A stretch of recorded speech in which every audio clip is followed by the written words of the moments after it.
Hey everyone, I'm Kim, and welcome to The Brave Bookshelf, the podcast where we explore the stories that help kids and teens tackle life's toughest topics. If you're a teacher, counselor, librarian, parent, or just someone who believes books can spark big conversations, you're in the right place. Grab a cozy seat, maybe a snack,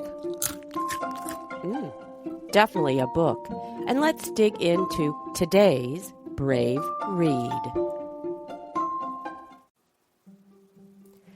Hello, and welcome back to The Brave Bookshelf, the podcast where we talk about stories that take risks, ask big questions, and sometimes make us pause and say, okay, I see what you're trying to do there. I'm your host, Kim Bartosch, author, book reviewer, history nerd, and someone who's very honest about what works for me as a reader and what doesn't.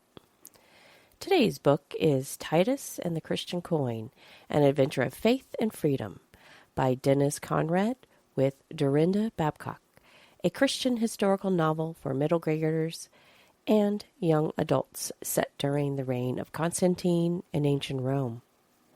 Quick note before we dive in, this review is spoiler light, but I will be discussing themes, character arcs, and overall execution. All right, let's get into it.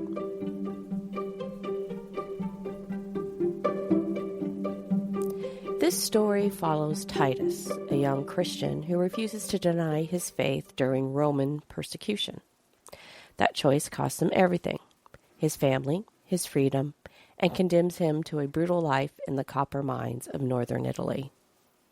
From there, the story spans parts of the Roman world during Constantine's reign, moving from the mines to places of power, as Titus navigates persecution, survival, and ultimately forgiveness. The novel leans heavily into themes of faith, resilience, and the idea that true freedom doesn't come through force, but through forgiveness. It's an ambitious premise with meaningful intentions.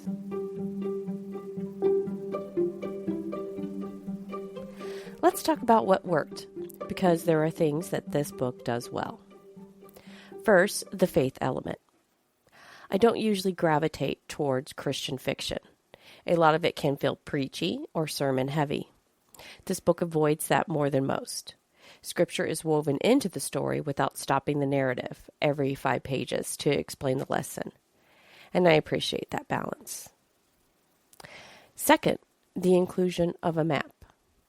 Each chapter opens with a map of ancient Italy during the time period, which helped ground me historically.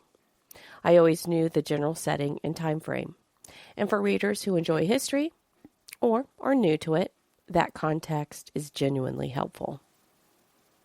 And third, Titus himself.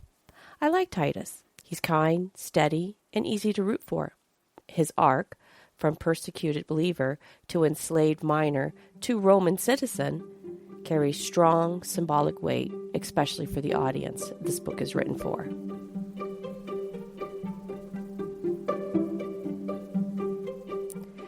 That said, this book didn't fully connect with me emotionally. And here's why. I wanted more immersion.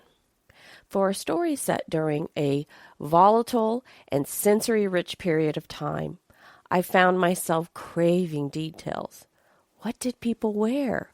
What did the mines smell like? What did it feel like to sling a pickaxe in the copper mines? Did Titus's hands get calloused and split? Was it painful? How did it feel?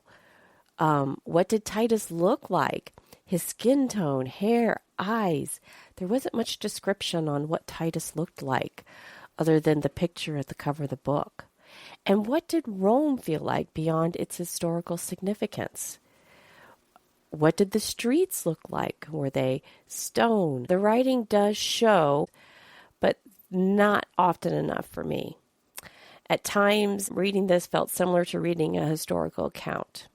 Meaningful, yes, but emotionally distant. For me, that created space between the reader and the story.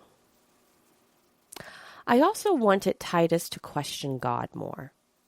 Faith journeys are powerful because they usually include doubt, frustration, and moments of spiritual struggle. Titus remains remarkably steady throughout this book.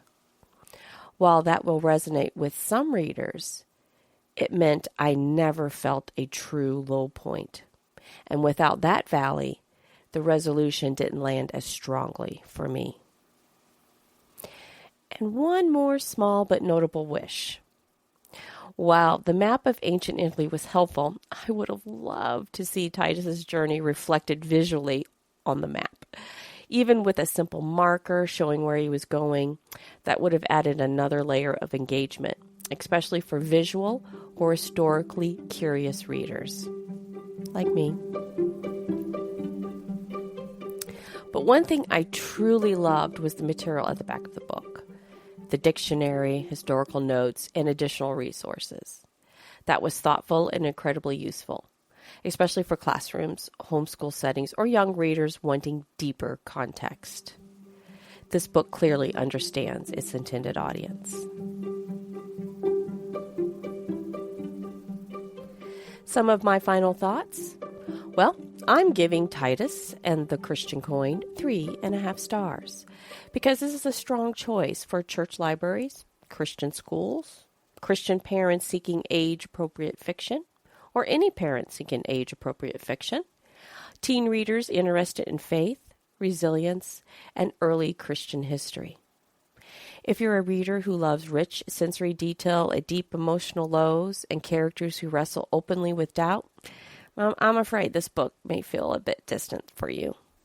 But if you're looking for a helpful, faith-forward story that emphasizes perseverance and forgiveness during times of persecution, this book delivers exactly what it promises.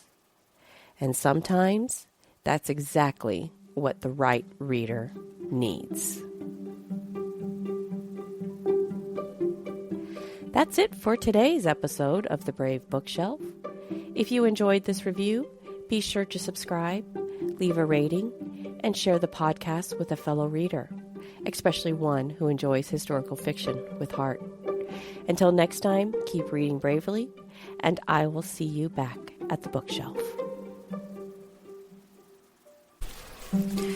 Thanks for spending time with me on The Brave Bookshelf. If today's episode helped you or gave you a few new ideas, be sure to follow the show and share it with a fellow book lover or child professional.